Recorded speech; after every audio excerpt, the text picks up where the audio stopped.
So today we continued our work of solving systems of equations using elimination, but we had a different scenario. Look at the two equations I have here. Notice the x's don't match up and the y's don't match up. So we can't simply just add the two equations like we did yesterday, and we can't subtract the two equations like we did yesterday because it wouldn't eliminate any of the x's or the y's. It wouldn't eliminate anything, really. So today we're going to have to do one step before that. And so watch what I do here. Since the x's and y's don't match up, we are going to multiply one of the equations so that they do match up. So I'm going to actually take this equation here and multiply the entire equation by 3. And if I do that, I get 5x times 3 is 15x, plus 3y times 3 is 9y, equals 39 times 3 is 117. Notice this equation and the first equation, their y's do match up. So what we're doing here is looking at our equations and trying to figure out, is there a number we can multiply that equation by so either the x's or y's match up? Sometimes it'll be the first equation, sometimes it'll be the second equation.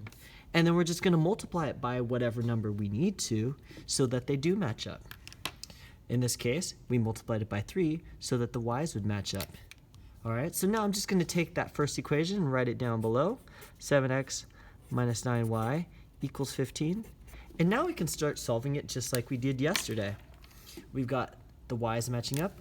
One's positive 9y, one's negative 9y.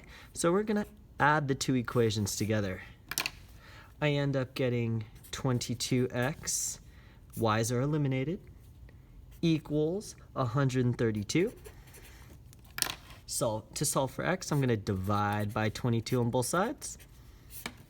I end up getting x equals 6. Now, to figure out y, we're going to do exactly what we did yesterday.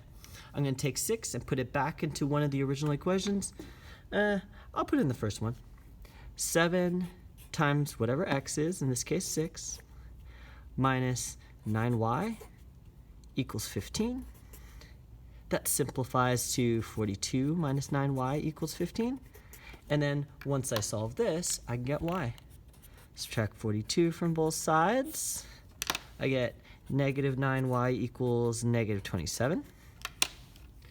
Divide by negative 9 on both sides.